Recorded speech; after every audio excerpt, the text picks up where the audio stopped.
Javuzjon bilim yurti O'zbek tili va adabiyoti bo'limi ustozlari va muhassillari joriy yilning Javzo oyida Afg'oniston Jumhur raisi birinchi o'rinbosari Alhoji Sir Janrol Abdurashidning buyuk qizi Hoji Rohila Do'stum bilan bo'lgan uchrashuvlarida O'zbek tili va adabiyoti bo'limi talaba va o'qituvchilariga O'zbekiston o'lkasiga ilmiy sayohat uchun zamina yaratilishini talab qilgan edilar.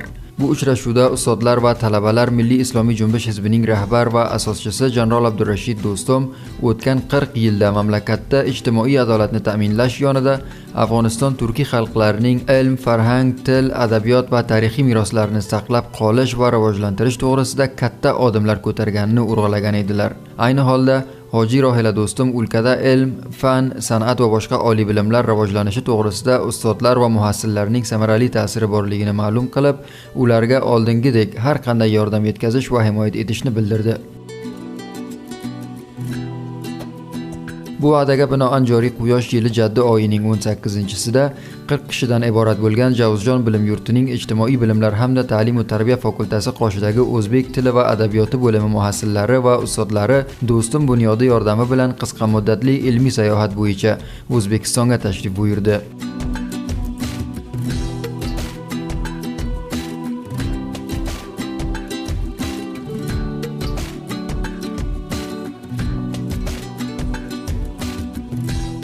O'zbek tili va adabiyoti bo'limlari muassillari bir ilmiy sayohat maqsadida O'zbekiston tarafi ketmoqdamiz. Albatta bu Do'stum bunyod tarafidan uyushtirilgan bu safar. Inshaalloh bizning birinchi maqsadimiz bu yerdan Termiz, undan keyin so'ng boshqa bir shaharlar, Samarqand, Buxoro, Toshkent, bu yerlardagi tarixiy joylar va shuningdek ilmiy ta'limiy markazlarga ham boramiz. Ilmiy sayohat ishtirokchilari chegaradan o'tish bilan Kobul-Toshkent sayohat shirkati tomonidan kutib olinib, ushbu mamlakat Samarqand viloyati tomon yo'l oldilar. Yo'lda Hoji Rohila Do'stum sayohatchi ustozlar va muhassillar bilan telefon orqali suhbat qilib, ularni qondosh va qarindosh o'lka O'zbekistonga yetib borganlari uchun o'z xursandligini bildirdi. Sizlar baxir inshaalloh bu bir haftaning ichida yaxshi vaqt o'tkazinglar, tarixiy joylardan fayz olinglar va borgan joylariga hammasiga yaxshi xotiralar yig'ishtiringlar. Men o'z zotimga, rahbari zotiga, ukalarim otiga, familiya otiga ko'pdan ko'p xushman. Baxir yaxshi vaqtlarni o'tkazinglar inshaalloh. Buni bir davomdor qilmoqni, buni bir projega keltirmoqni xohlayman inshaalloh taolo. Baxir buni budjasini bir boshqa kishilardan projega keltirib, har viloyatlarimizdan, shamol viloyatlarimizdan bu adabiyot bo'limini o'qigan, o'zbek tili adabiyot bo'limini o'qigan viloyatlarimizdan javonlarimiz xafa bo'lmasinlar. Ustozlarimiz biladilar-ki, rahbarimiz o'zbek millatiga nima xizmat qilib kelgan, bu tilga nima xizmat qilgan. O'sha uchun endi bundan nari sizlar javonlardan bir har sohani olmog'imiz kerak, rahbarimizni yukini hafiflatmog'imiz kerak, yengil qilmog'imiz kerak. Rahbarimiz qaysi biri yetishsin, farhangisiyami, siyosiyami, nizomiyami, ijtimoiyami, iqtisodiyami, ya'ni qaysi biri yetishsin. O'sha uchun bizlar javonlar o'zga yetishib kelyapti inshaalloh. Tamom ustozlarimizga ko'pdan ko'p tashakkurlik qilaman. Hammasi o'nayoq bo'ldilar. Mana sizlar javonlar uchun hammasi qishtimasi yo'lga tushdilar. Hammalaringizga ko'pdan ko'p tashakkurlik bildirib, baxir yaxshi safarlar tilayman. Sog' va salomat bo'linglar.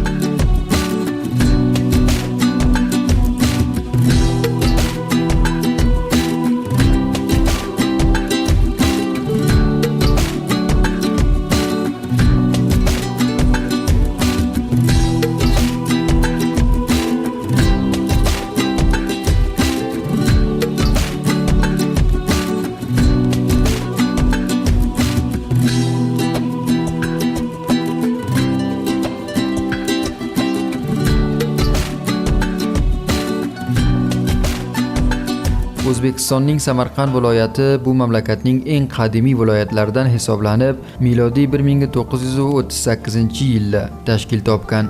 Samarqand eng qadimiy va noyob tarixiy obidalarga boy bo'lgan viloyat bo'lib, milodiy 1924-yildan to 1934-yillarda O'zbekiston poytaxti ham bo'lgan. Bu viloyat aholisi soni 3,5 milliondan ko'proq ekani aytiladi. Xorijiy sayyohlar uchun ham Samarqandning tarixiy obidalari va muzeumlarini ko'rish katta ahamiyatga ega.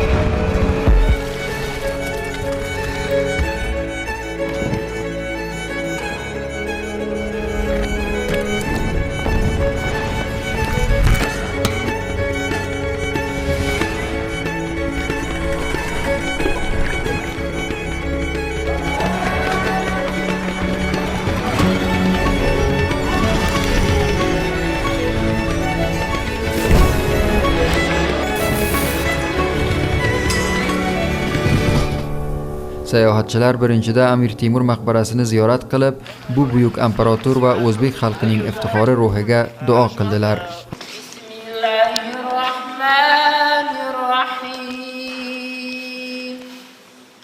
فاجتباه ربه فجعله من الصالحين وإن يكاد الذين كفروا ليدلقونك بأبصارهم لما سمعوا الذكر ويقولون إنه لمجنون وما هو إلا ذكر للعالمين سبحان ربك رب العزة عما يصفون وسلام على المرسلين والحمد لله رب العالمين.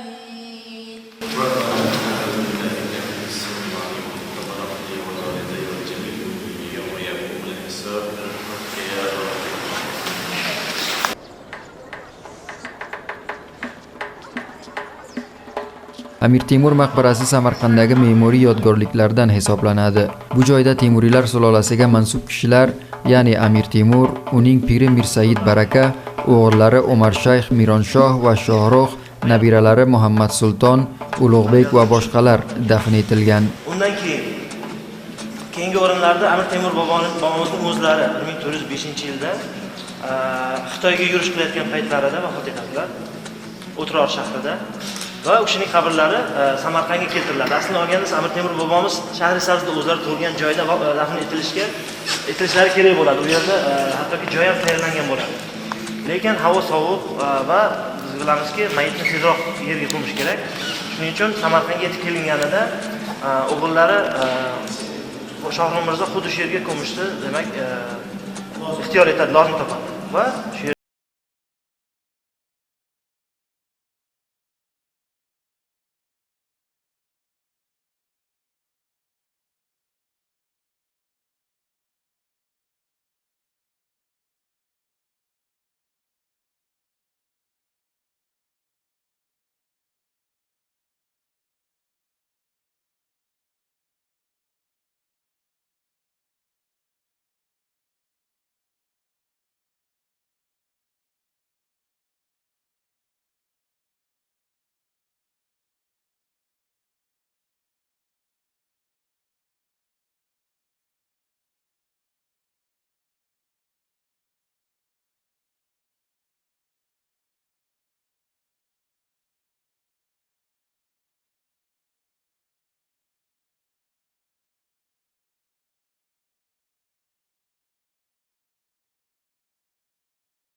Sizlar shuningdek O'zbekiston birinchi jamhur raisi marhum Islom Karimov maqbarasiga borib, bu kishining ruhi shod bo'lish maqsadida duo qildilar.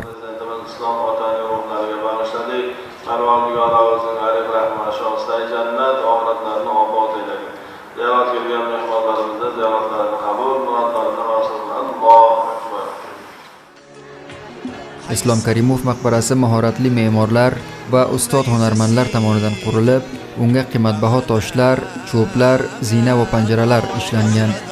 Aytish kerakki, marhum Islom Karimov O'zbekiston mustaqilligidan keyin bu mamlakat rivojlanishi to'g'risida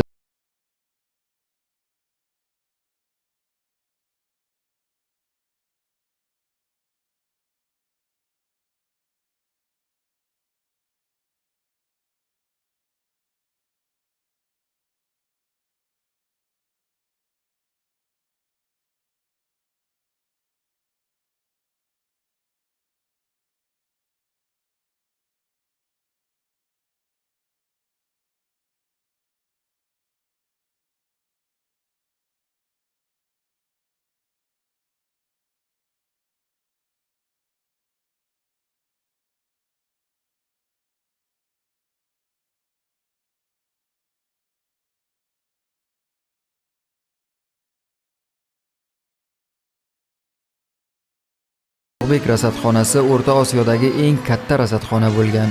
Bu rasadxona milodiy 1424-yildan to 1428-yilgacha Amir Temur nabirasi Mirzo Ulug'bek tomonidan qurdirilgan. Rasadxonada yulduzshunoslik va shunga o'xshagan ilmiy izlanishlar amalga oshirilar ekan. Hakikaten muassasalarimiz uchun juda bu qiziq edi. Tarixda o'qigan narsalarni bu yerda amalda ko'rdilar va bobomiz Amir Temurning maqbarasini va unga tegishli bo'lgan avlodlari, shahzodalarning maqbaralarini tomosha qildilar yaqindan. Juda muassasalar uchun juda qiziq bo'ldi. Undan keyin biz Registon maydoniga, bu yerda asosan ma'lum 3 ta madrasa bu yerda qurilgan. Birinchisi o'sha Ulug'bek madrasasi tarixiy jihatdan juda qiziq edi. Yo Sherdor madrasasi, Tillokori madrasasi, bular hammasi ya'ni tomoshaga yo ko'rishga, ziyorat qilishga arzugulik joylar edi. Muassasalarimiz bu yerda juda yaxshi xotiralar bilan tomosha qildilar, aynaldilar. Undan keyin hozir biz bobo kalonimiz Mirzo Ulug'bek rasadxonasida qaror topganmiz. Bu yerda hammaga ma'lum Ulug'bek nafaqat 40 yil podshohlik qildi, balki u kishi podshohlikni yonida mashhur olim edi, tarixchi edi. Biz u kishini rasadxonasini yaqindan ziyorat qildik. Bu yerdagi Ulug'bek muzeymini tomosha qildik. Bu yerdagi o'sha tarixiy joylarni tomosha qildik. Men albatta bu narsa uchun, bunday bir orzularni barobarda bo'lishi uchun, bunday bir orzularni ro'yobga chiqish uchun do'stim anjumani va ularning o'sha rahbarlik ayatlariga katta tashakkurlarimni izhor etaman. Xususan rahbarimiz qo'shishlari yonida Hoji Roila do'stimning talashlari, qo'shishlari juda yaxshi bo'ldi va biz muassasalarimizni shunday muborak joylarga, qadamgohlarga olib kelishga asosan ular sabab bo'ldilar. Men yana bir bor o'z tashakkurimni ularga izhor etaman. Tabii bunday bir safar o'z-o'zidan bo'lmaydi, chun bunday safarlarni moliy xarajatlari bor. Buni tanzim qilish uchun yo bunday bir programni uyushtirish uchun tabii qandaydir bir kuch yo qandaydir bir o'sha moliy jihatdan bizni himoya qiladigan bir kuch kerak yo bir shu uchun biz hozir oldinroq ham men o'z tashakkurligimni izhor qildim. Agar shu narsa Hoji Roila do'stim ham bu narsani o'z payomlarida esladilarki, buni biz bir proje oliga olib kelsak. Demak, har yili bir program sifatida biz har yili agar biz 4-sinf muassasalarimizni bu yerga olib kelib, xalqimizning tarixiy joylarini, bobolarimizning bu yerda o'zlaridan qoldirgan muqaddas joylarni ziyorati uchun agar bu yerga olib keladigan bo'lsak, do'stim anjumani agar shunday bir yordamlarni davomdor shaklda agar bizning muassislarimiz bilan, bizning bilim yurtimiz bilan agar davom beradigan bo'lsalar, biz juda minnatdor bo'lamiz. O'zbek muassili sifatida doim o'zbeklar aytar ediki, ya'ni o'zbek tilini o'qib nima qilasan? O'zbek tiliga kim xizmat qildi? Xizmat qilganni qadrini bilish kerak. Chunki xizmat qilgan rahbar sohib juda ham katta xizmat qilganlar o'zbek tiliga. Buni bilganlar biladi, bilmaganlar, ya'ni bilgan tomchini ham biladi, bilmagan daryoni ham qadrini bilmaydi. Samarqandda ko'rilgan so'nggi tarixiy me'morliklardan biri Shohizinda ziyoratgohi edi. Sayohatchilar bu yerda dafn etilgan kishilar to'g'risida ma'lumot hosil qildilar.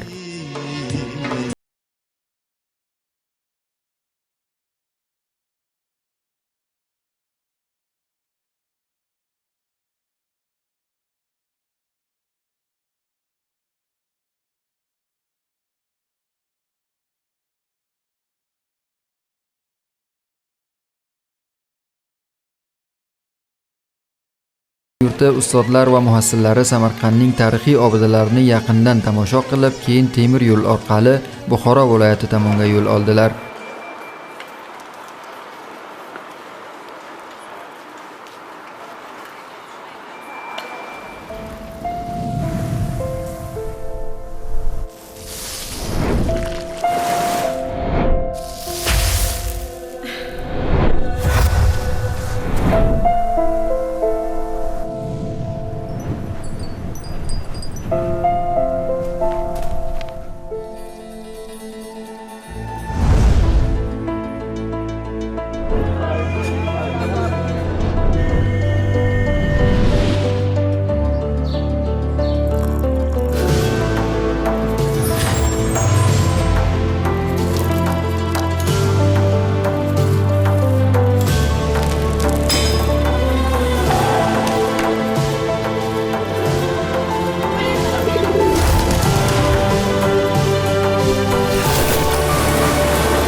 Buxoro viloyati O'zbekistonning tarixiy, iqtisodiy va madaniy markazi hisoblanadi. Buxoro buyuk Ipak yo'lida yirik tijorat markazlaridan bo'lgan. Bostonshunoslik ma'lumotlariga ko'ra, Buxoro shahri miloddan avvalgi 1000 yillik o'rtalarida asos solingan. Buxoro o'rta asrning 140 dan ortiq me'moriy yodgorliklarni o'zida saqlagan shahardir.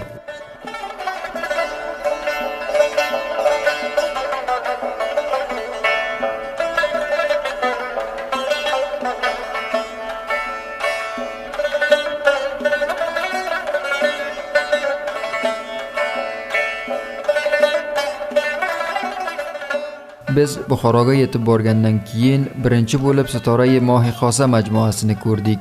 Bu makon Buxorodagi Mang'itlar sulolasiga mansub saroy bog'idir. Bu yerdagi binolar Nasrullohxon va Muzaffarxon hukmronligi davrida qurilgan va yangi saroy esa Amir Olimxon hukmronligi davrida qurilgan. Amir Olimxon Mang'itiylar qabilasidan bo'lgan. Mang'itlar o'zbeklarning qabilasi. Lekin davlat tili, rasmiy til tojik tili bo'lgan. Turkiy xalqlarning ko'pchiligi shu ishni qilgan. Boshida arab tili bo'lgan, keyinchalik tojik tili O'rta Osiyo hududida, uchta davlatda ham tojik tili rasmiy til hisoblangan. Sababi bu til juda azaldan endi she'riyat, fan tili bo'lib kelganligi sababli bu tilga o'rganishgan. Bu tilda muloqot qilish rasmiy davralarda osonroq bo'lgan.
Shuningdek, sayohat davomida Somoniylar sulolasining asoschisi Ismoil Somoniy maqbarasi ham muhassillar va ustozlarning diqqatini o'ziga tortdi.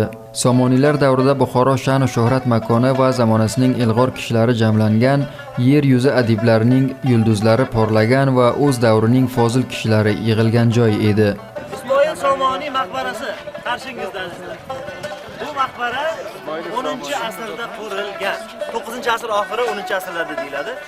Qarang, e'tibor qilgan bo'lsangiz, shaklidan juda har xil. Birinchi o'rinda gumbaz. Gumbaz o'sha asrning an'analariga ko'ra qilingan.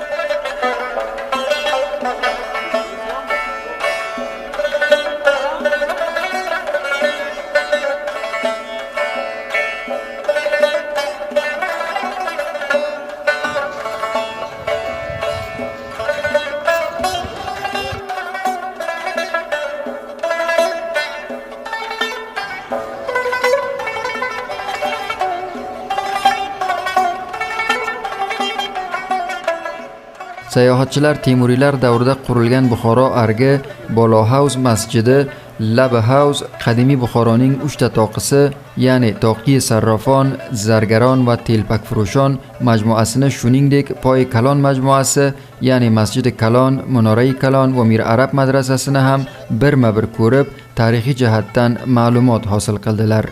Muhassillarimiz 4 yil davomida shu nazariy bilim olganlarini ko'zlari bilan amaliy ko'rib, tamomi bobo va ajdodlarini qilgan umronot, obodonchilik, iqtisodiy, ilmiy, farhangiy sohalarga bularda yutuqlarini, dastobardlarini ko'rib juda xursand bo'ldilar.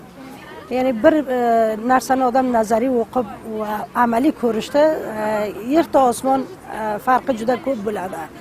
Shuncha ham bular xushlar, xursandlarki, birinchidan hammalari meni basifati bir nimoyinda tanladilarki, bu safarda tadoruq ko'rgan, bu zaminani bizlarga musoid qilgan bunyod do'stimiz, aziz rahbarimiz va aziz singlimiz Rohilajon do'stim bizlarga hamisha hamkor edilar. Qablan 2 yil ilgari ham bizlarda Afg'oniston bo'yicha Kobul viloyatida shu zaminani musoid qildilar. Bizlarda bir katta guruh muhassillarimiz borib ko'rib keldilar bir haftalik safar ostida va yana hammani shuni davomi uchun muhassillarimiz peshnod taqdim qildilar va u kishilar ko'p xursandchilik bilan qabul qilib bu zaminani musoid qildilar. Bizlar nihoyat xursandmiz va tashakkurlik bildiramiz va yana hammani shu prosa bir proje shaklida davomdor bo'lishini har bir muhassilimiz, har bir ustozimiz istaydilar va bizlar ustod bo'lib ham shuncha yil o'qigan narsamiz voqean yaqindan ko'rish bilan juda farqli ekan. Juda bizlar ham o'zimizni bir onadan tog'maday deb o'zimizni ehsos qilib fikr qildik. Aziz singlimiz Hoji Rohilajon do'stim payomlarini eshitdik hammamiz, ustozlar va muhassillar juda xursand bo'ldilar. Bizlarda sizlar qanday safar qildinglar, qanday zamina musoid qildingiz, avvaldan oxirigacha va bu gaplarni bizlarga eshittirdilar va hatto ular ham shunday nimalari borki, agar imkoni bo'lsa shu ilmiy sayohatlarni davom berishi uchun, bir projega aylanishi uchun xudo xolasa men va otam ko'shish qilamizki, shu zaminani sizlarga musoid qilsa, yo Bunyod do'stimi tomonidan shu zamina musoid bo'lsa-ki, doimo har yilmi, har 2 yildami muhassislar yig'ilishib bir yoqqa borib bir ilmiy sayohat qilsalar deb. Va bu gapni haqiqatan ustozlar va muassislarimiz eshitib, chaqchaq qilib, kulib, ko'p istiqbol qildilar. Xo'p, bizlar 4 yil davomida aytdikki, o'sha o'zbek xalqi tarixi, ya'ni umumiy shaklda o'zbek xalqining o'sha madaniyati, tarixi, asarlari va nima yodgorliklar, nima obidalar bor, bizlar buni nazariy shaklda o'qidik albatta. Ya'ni bu narsalarni biz ya'ni nihoyat o'sha nomlarini eshitgan edik yo o'qigan edik. Bilamizki, O'rta Osiyoda bu yodgorliklar ya'ni nihoyat ko'p bo'lgan, xususan o'zbek xalqi yoki turkiy xalqlar tarixida. Biz ya'ni o'yladikki, mana shu narsalarni biz shu tarixiy joylarni, nomlarni, tarixiy shaxslarni, o'sha asarlar, yodgorlar, muzeumlar, xususan rasadxonalar, shularki bor. Biz aytdikki, shu narsalarni bir marta ko'rish imkoniyati bo'larmikan? Ya'ni bu bizni tasavvurimizga ham kelmagan edi. Hozirgacha Afg'onistondan hech bir o'zbek til adabiyoti bo'limida bu shaklda o'qib ko'rishga ulgurmagan. Hatto davlat ham yubormagan. Hech bir imkoniyat yo'q edi ham. Hatto kelish o'zi ham bo'lmagan. Ya'ni imkoniyati bo'lmagan. Lekin birinchi marta biz rahbarimizni hamkorliklar bilan, rahbarimizning istaklari bilan biz mana shu yerlarni ko'rishga nihoyat ulgurdik. Ya'ni bu uchun endi bilmadimki, qaysi bir alfoz bilan, qaysi bir so'z bilan rahbarimizdan minnatdorchilik bildirsam, lekin biz nihoyat xursand bo'lganimiz uchun, mana shu yerlarni ko'rganimiz uchun bir jahon minnatdorlik bildiramiz. Shu sayr ilmiga kelganmiz, 3 yildan beri sayr ilmiga kelganmiz. Shu bilan hozir Buxorodamiz. Buxoroning shu Labi House degan joyidamiz. Burga ko'pi tarixiy narsalar ko'rib yuribmiz. Ustozlarimiz va boshqa sinfdoshlarimiz bilan birga sayr ilmiga O'zbekiston o'lkasiga keldik va bu yerga birinchi bor Samarqandga bordik va bu yerga ko'p tarixiy joylarni ko'rdik va o'sha o'qigan narsalarimizni kelib yoqdan ko'rishdik va juda xursandmiz. Vaqan juda katta ahamiyatga egadir. Chunki o'qigan narsalarimizni bizlar o'qib o'tdik va hammasini bizlar kelib yoqdan dona-dona har birini bizlar yoqdan ko'rdik va ko'p katta ahamiyatga egadir bu va hamda bu programmani bizlarga muyassar qilgan kishi aziz rahbarimiz Jalol Soyib do'stim janoblaridan bir dunyo minnatdorchilik bildiramiz va albatta Hoji Rohila do'stim opamizdan ham minnatdorchilik bildiramizki, bizlarga bu sayr ilmi kelishga zaminani musoid qildilar va ko'p yordam berdilar va shuning uchun ulardan bir dunyo minnatdorchilik bildiramiz va xudo xolasa albatta hozirgi 3 kun bo'ladi kelganimiz bu Samarqandda bizlar va ko'p yerlarni ko'rdik va xudo xolasa erta Toshkentga borib va u yerdagi tarixiy yerlarni ko'rib va undan keyin bitiramiz sayr ilmini. Bu safarimiz to'g'risiga aytsak, bu safarimiz hozirgacha Afg'onistonga hech bir o'quvchi kishilarga bo'lmagan. Bu bizga eng bir yaxshi xotiraga qolgan bir safar bo'ladiki, hech umrimizga yodimizdan chiqmaydi bu safar. Bu safarimizda bizga yordam qilgan, yana bu safarga bilim yurtiga hamisha shu mas'ullar, o'quvchilar uchun yordam qilib kelgan rahbarimiz Alhoj Abdurashid do'stim va uning qizlari Rohila do'stim esa katta opamiz bizga bu safarda yordami bilan, o'z yordamlari bilan bizga muhayyo qilgan. Bunga 40 kishi biz yana O'zbekiston keldik. O'zbekistonga kelib mana 3 viloyatini bugun ko'rib keldik. Ana ertada esa Dushanbaga, Toshkentga bormoqchimiz va yana boshqa viloyatlarni ko'ramiz.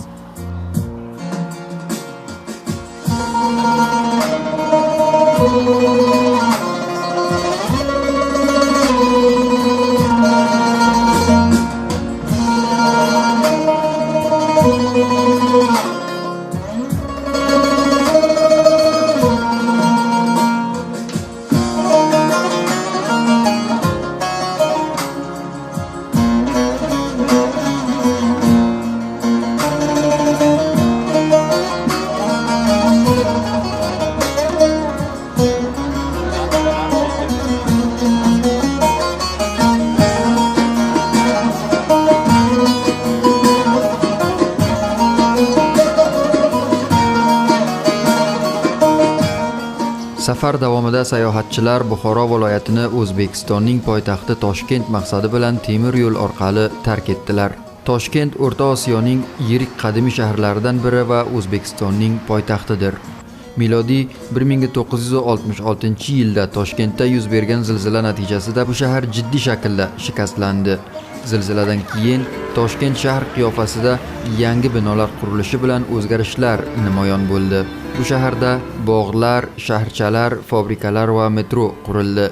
Milodiy 1991-yilda Toshkentda O'zbekiston mustaqilligi ham e'lon qilindi.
Muhassillar va ustozlar sayohat davomida birinchidan Toshkentning Chorbog' hududiga bordilar. Chorbog' Toshkent viloyatining Bo'stonliq tumanida joylashgan. Bu yer Toshkent shahridan 70 km uzoqlikda qaror topgan tafrihiy makonlardan biri hisoblanadi. Shuningdek, Toshkentning Hazrati Imom majmuasi bu shaharning muhim tarixiy joylaridan hisoblanib, sayohatchilar diqqatini o'ziga tortadi. Hazrati Imom majmuasi yo Hazrati Imom Toshkentdagi me'moriy yodgorlik milodiy 16 to 20 asrlarga taalluqlidir. Qabrlar va uning atrofida joylashgan qabriston va me'moriy yodgorlik majmuasi Hazrati Imom ismi bilan ataladi.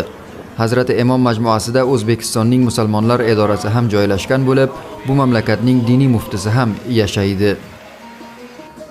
Afg'onistonda turgan o'zbeklarning bu darajada o'z tarixlariga qiziqishlari, bu darajada o'z farhanglarini anglashga, uni davom ettirishga, shunday muhitda uni saqlab qolishga harakat qilayotganlaridan juda ham quvondik. Qo'ldan kelgancha biz ham o'z yordamimizni ayamaymiz albatta bu borada.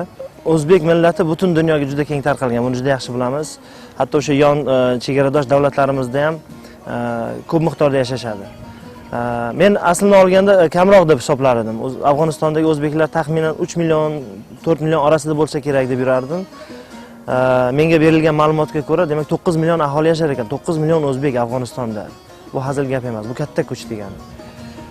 Buni eshitib juda quvondim birinchi o'rinda. Yana bir yangilik bo'ldi men uchun. Afg'onistonda 3-rasmiy til sifatida o'zbek tili kiritilgani bo'ldi. Bu ham juda katta yangilik, bizni quvontiradigan yangilik bo'ldi. Xudo xolasa nasib bo'lsa, O'zbekiston, Afg'oniston o'zbeklari uchun qo'lidan kelgancha yordamini ayamaydi.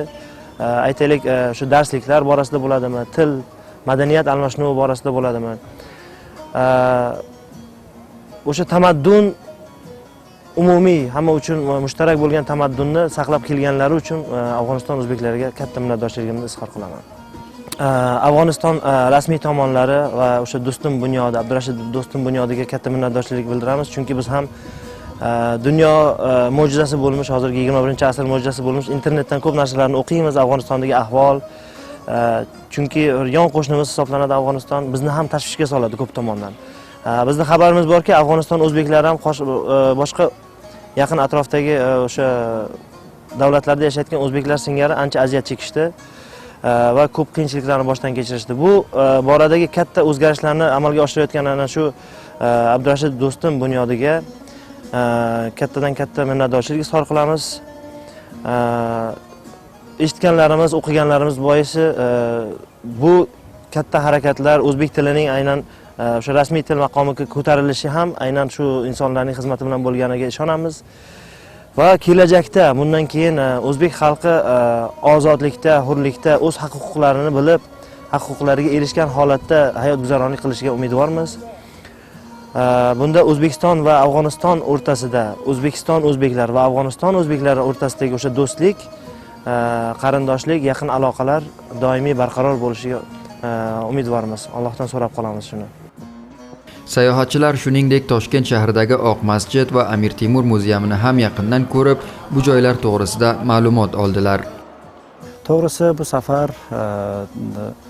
ham biz uchun va ham muhassirlarimiz uchun juda ko'p unumli bo'ldi. Chunki muhassirlarimiz ko'p tarixiy joylar va shuningdek ajdodimizdan qolgan yodgorliklar to'g'risida nazariy shaklda o'qigan edilar. Lekin ko'zlari bilan ko'rmagan edi. Asosan bu safarning ahamiyati ular o'sha nazariy shaklda o'qigan narsalarni bu yerda ko'zlari bilan ko'rib, haqiqatan o'shanday narsani borligiga o'sha ishonchlari komil bo'lishi edi. Albatta bu safarni zaminasini musoid qilgan shaxs boshda Hoji Rohila Do'stum va shuningdek Do'stum bunyodi tarafidan o'shana hamkorligi bilan albatta bu safar amalga oshirildi. Endi o'rinlidir shu uchun ham Hoji opamizdan va shuningdek Do'stum bunyodidan tashakkur qilamiz. Shunday bir zaminani musoid qilganlari uchun kelajakda yana mana shunaqa ilmiy va farhangiy ishlarni kutamiz. Albatta Do'stum bunyodi har bir sohada o'z faoliyatini qilib turgan, lekin bunaqa faoliyatlar haqiqatan bu bebadil faoliyatlar bo'ladi-da, boshqa faoliyatlarga nisbatan. Ko'p minnatdorchilik bildiramiz Hoji Rohila sohibdan hamda rahbarimizdan. Bizlarning orzumuzni mana endi o'sha orzu kutilgan orzumuzni bizlar haqiqatan ko'ryapmiz. Endi men tasavvurim bo'yicha shu 4 yil bilim yurtida o'qigan darslarni uchun bizlar u yerda tiyur shaklda o'qigan edik. Hozir esa mana ko'zimiz ostida ko'ryapmiz o'sha eski tarixiy joylarni, tarix haqida o'qigan edik. Mana shu tilini ham bizlar O'zbekiston xalqi bilan gaplashishda bizlar o'sha aniq adabiy shaklini tushunib olamiz. Juda ahamiyatli, juda xursandmizda, lekin bunaqalik mana qor paytida tog'larni hamma narsa yoqimli tomon bo'ldi, juda zo'r.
Muhassillar va ustozlar sayohat jarayonida O'zbekistonning turli xil taomlarini ayri restoranlarda tanovul qildilar.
Ayni holda sayohatchilar O'zbekistonning milliy kiyimlar va boshqa narsalarini Samarqand, Buxoro, Toshkent va Termiz shaharlaridan o'zlari va oilalariga sovg'a qilish maqsadida sotib oldilar.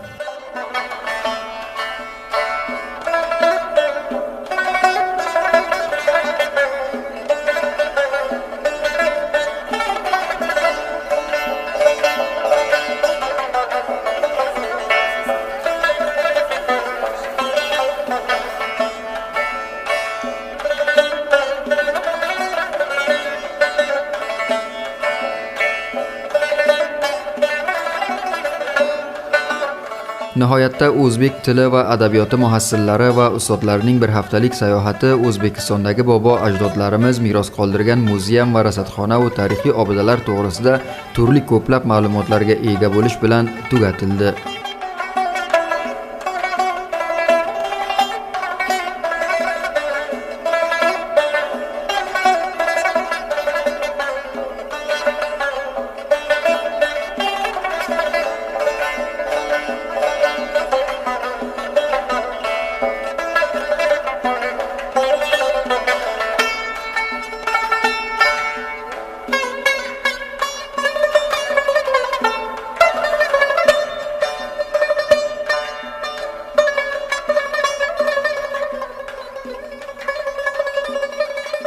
Shuningdek, muhassillar o'z yurtlariga kelish bilan 4 yil davomida o'qigan darslarining lisons darajasidagi san'atni bir tantanali mahfil orqali qo'lga keltirdilar.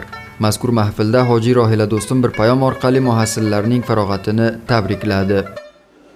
Javuzjon bilim yurti o'zbek tili va adabiyoti bo'limi muhassillarining farog'ati to'g'risida Afg'oniston Jamhur raisi birinchi o'rinbosari Alhoji Sir Jalol Abdurashid do'stim birinchi farzandi Hoji Rohila do'stimning qutlov payomi.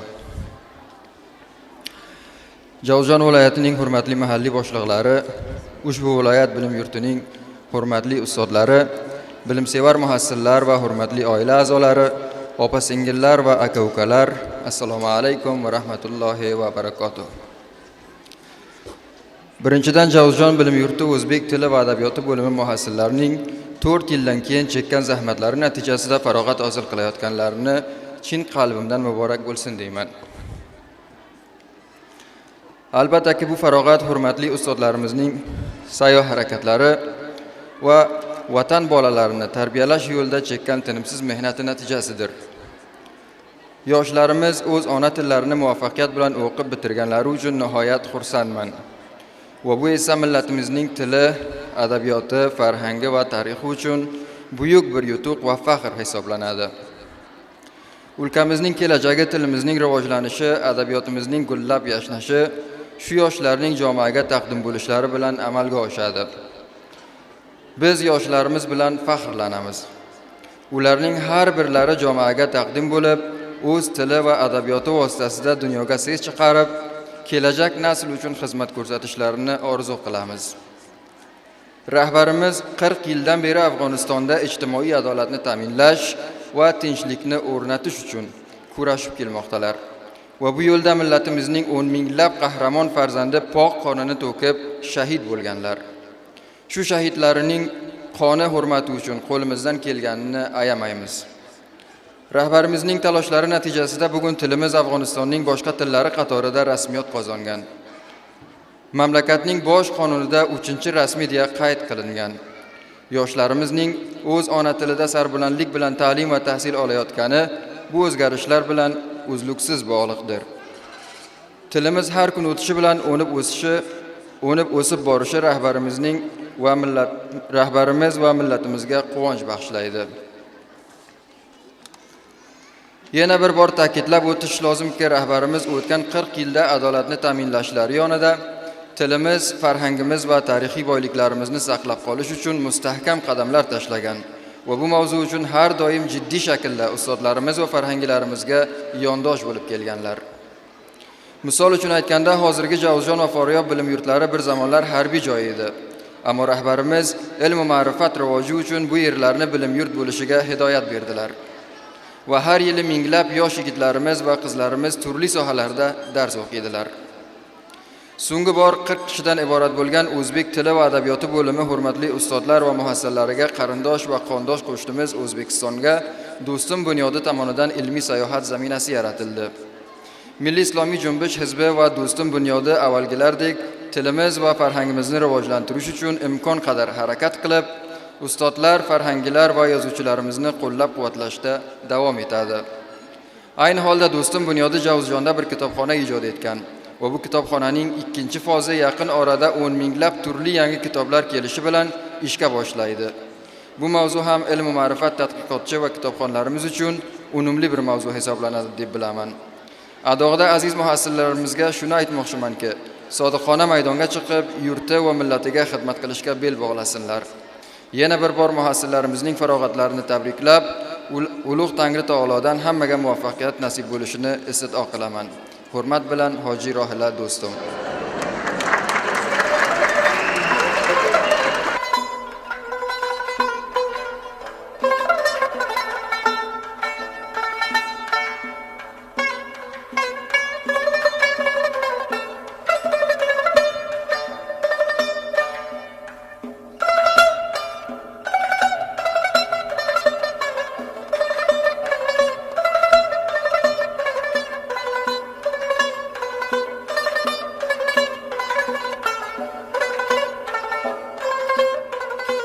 Javuzjon bilim yurtining ijtimoiy bilimlar fakultasi boshlig'i Po'hanvol Nurullo Oltoy Rohila Do'stumning ushbu madaniy tashabbusini qadrlab, muhassillar nomidan Do'stum jamg'armasiga o'z minnatdorchiligini bildirdi.